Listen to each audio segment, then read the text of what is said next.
Megastar Shakib Khan অভিনীত নতুন cinema রকস্টারের shooting শুরু হচ্ছে মার্চের শেষ দিকে। আসন্ন ঈদুল আজহা উপলক্ষে সিনেমাটি মুক্তির লক্ষ্য নিয়ে প্রস্তুতি চলছে। ছবিতে শাকিব খানের বিপরীতে কে অভিনয় করবেন তা নিয়ে বেশ কিছুদিন ধরেই আলোচনা চলছিল। এমনকি পাকিস্তানের একজন অভিনেত্রীকে নেওয়ার গুঞ্জনও শোনা যায়। তবে শুরু থেকেই পরিচালক জানান, সিনেমার গল্প যেহেতু দেশীয় প্রেক্ষাপটে নির্মিত, তাই নায়িকাও দেশেরই কেউ হবেন।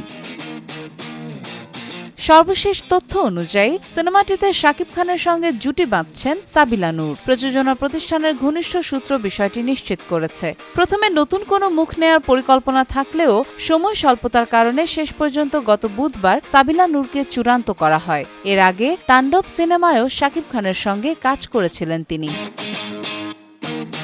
জানা গেছে, রকস্টার মূলত একটি রোমান্টিক মিউজিক্যাল ঘরানার সিনেমা, যেখানে অ্যাকশন দৃশ্য তুলনামূলক কম থাকবে। আজমান রুশো পরিচালিত এই ছবির শুটিং 22 মার্চ মালয়েশিয়ায় শুরু হয়ে 27 মার্চ পর্যন্ত চলবে। পরে ঢাকায় 2 এপ্রিল থেকে 5 মে পর্যন্ত টানা শুটিং হবে। ছবিতে আরও অভিনয় করবেন তানজিয়া জামান মিথিলা সহ অনেকে। সবকিছু ঠিক থাকলে ঈদুল আজহাতেই মুক্তি পাবে রকস্টার। সাদিয়া ইসলাম, টাইমস টুডে।